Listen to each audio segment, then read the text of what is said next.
Hello everyone and welcome to the UkeStuff channel.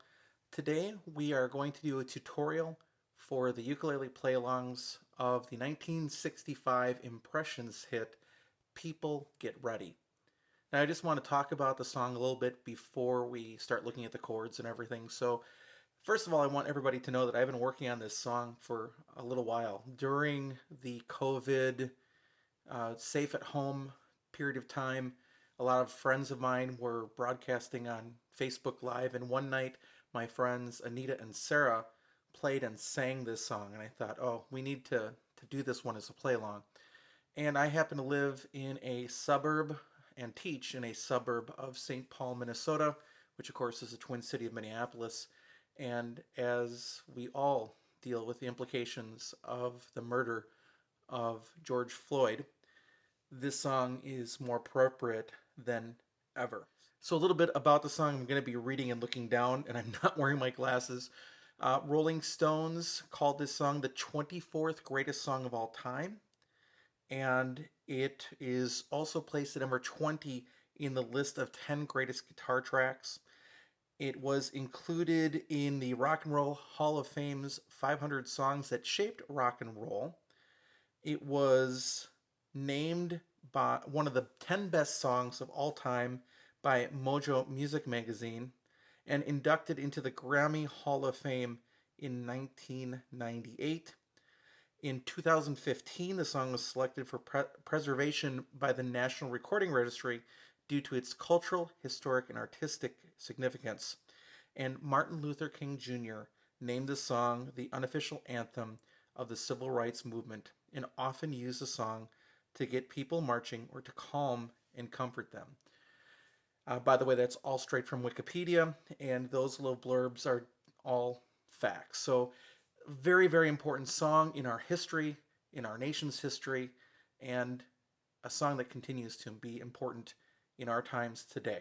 So, with that, I'd love to teach you a little bit about this song and how to approach it, and that's what we're going to do.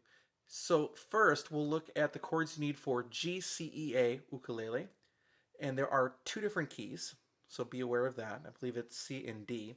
Then we'll look at how to play the chords with DGBE ukulele, and then I'll talk about some strumming ideas for you. A couple more things. There are timestamps in the description below, but one of the new features of YouTube is that you can create chapters. So underneath me, or at the bottom of your screen here on YouTube, you can actually jump ahead to chapters that pertain to you, which is a really nice new tool. And I also want to remind you that you can find this version of the song in a tab format, or what I call a chord chart, at ukestuff.info. For all my GCEA chords today, I will be using the Ranch 23-inch concert ukulele. So let's take a look at the chords for GCEA ukulele in the key of C. The first chord is the C chord. The second chord is the A minor chord. The next chord is the F chord. The next chord is the E minor chord. This is probably the hardest one if you haven't done it before. Plant your first finger on the first string second fret, and then the other fingers just walk down like a waterfall. And then the final chord is the D minor chord. If you have any troubles with D minor, just think of it as being the F chord with one extra note on it. That third finger will go on the third string second fret, changing an F to a D minor.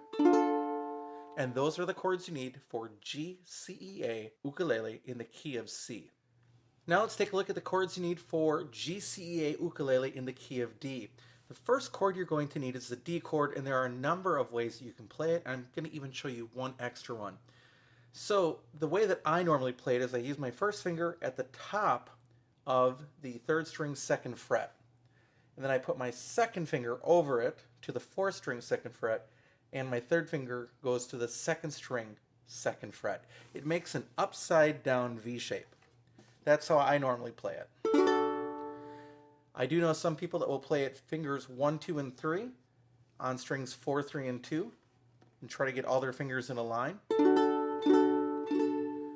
Some people will use only 2 fingers, covering strings 4 and 3 with one finger, and string 2 with a second finger.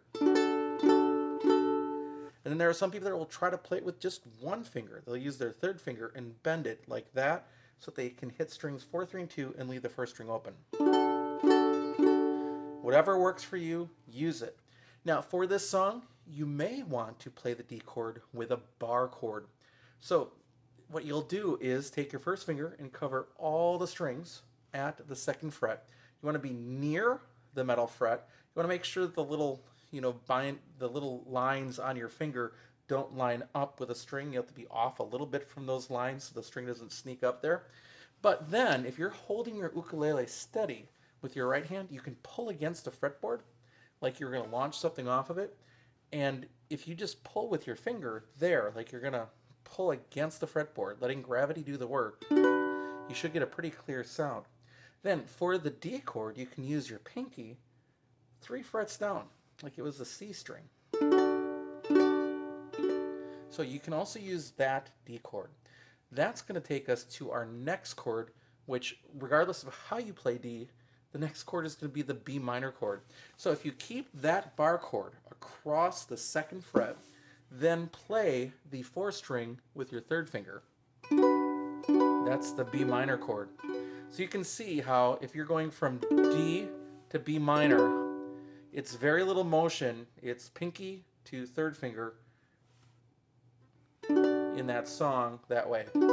So just something to think about. The next chord is the G chord. I'm going to show you 2 ways to do that too. So the G chord, traditionally, most of you will know that. But here's the other way you can play the G chord. If you're playing the B minor chord, right, we just learned that, add the second finger to the second string, 3rd fret. That's the G chord. So the beginning of this song can be,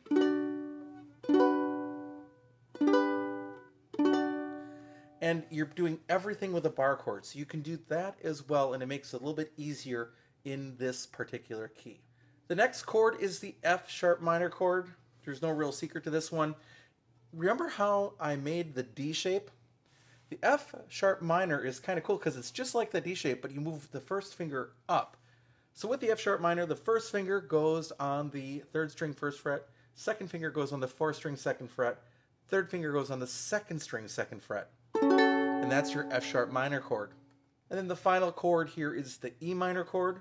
First finger goes on the 1st string 2nd fret, and then the other fingers walk down like a waterfall, making the E minor chord. And those are the chords you need for GCEA ukulele in the key of D. Let's look at the chords for baritone ukulele. I will be using my mainland baritone. It's my only baritone. Has a cedar top and rosewood back and sides.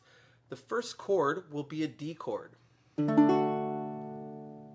The second chord is a B minor chord. Now, you can add your pinky to the 3rd string 4th fret and make a B minor chord. That would work, but the other way you can play a B minor chord is to put the first finger on the 1st string 2nd fret, second finger on the 2nd string 3rd fret, third finger on the 4th string 4th fret, and pinky on the 3rd string 4th fret. Either one of those will work for the B minor chord. Then you have the G chord, then a bar chord, the F sharp minor chord. You're going to take your finger and cover all 4 strings right above the 2nd metal fret. Then you're going to pull against the headstock while supporting the ukulele firmly with your right arm. And if you pull against the headstock, you should get enough force just through natural friction to get a clean sound on all those strings. Then add your 3rd finger to the 4th string 4th fret. And that's your F sharp minor chord. Oh, by the way, your thumb does go behind that first finger that's all across. You don't have to leave your thumb out.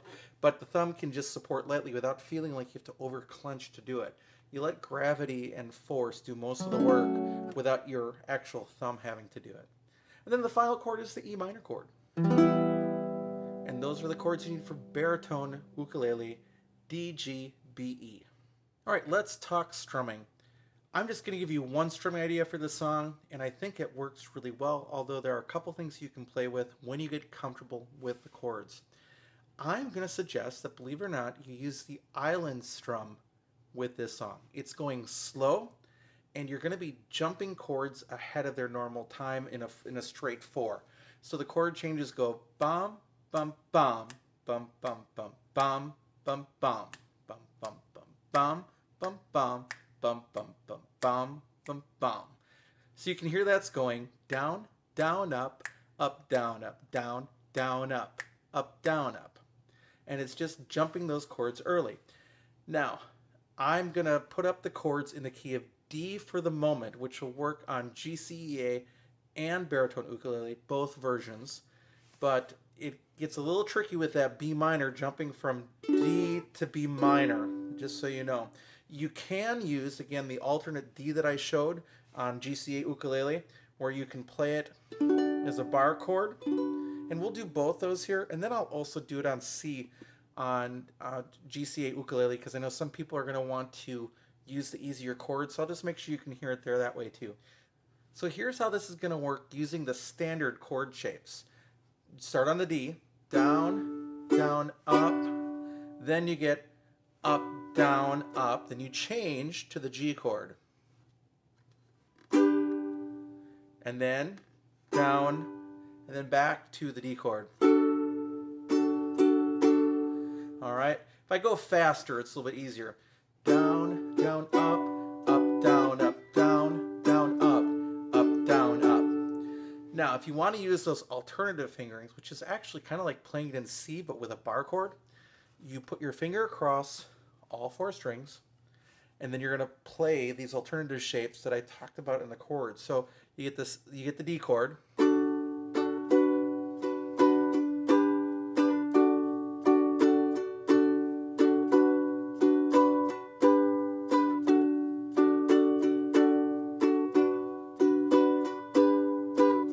Believe it or not, I think that's easier than going G to B. That's a big jump of the hands that you have to do. Even if you're doing a D chord with one finger, it's still a big jump to get it into that next spot. So the bar chord really is your friend here.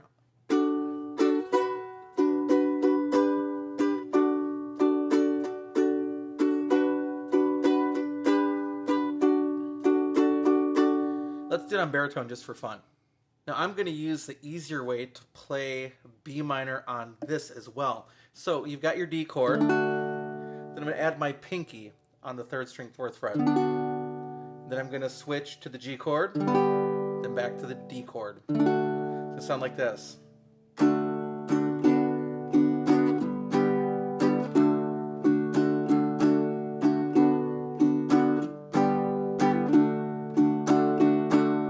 That's how I would do it. You can do the full switch D and then do the whole reposition if you need to, but again, that's going to be gymnastics for your hand that you really maybe don't need to do. Just something to think about. Now let's take a look at the same chord progression in the key of C on GCEA ukulele.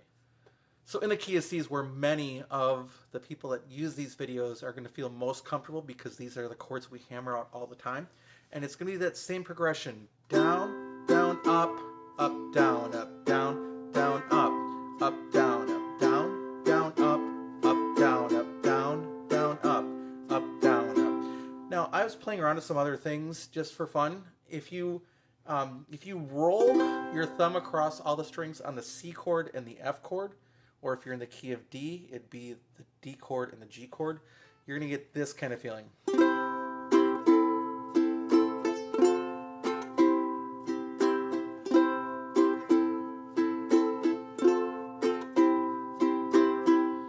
So another thing you could try doing is doing something we call the rasgueado strum. Interestingly, rasgueado means strum in Spanish, but this is more than that. It's a flamenco technique, and you do it on the 2nd downbeat of the C and F chord. So rather than, like I was just talking about, running your thumb on the downbeat of C and downbeat of F, this would be the 2nd beat. So check this out. It'd be like this.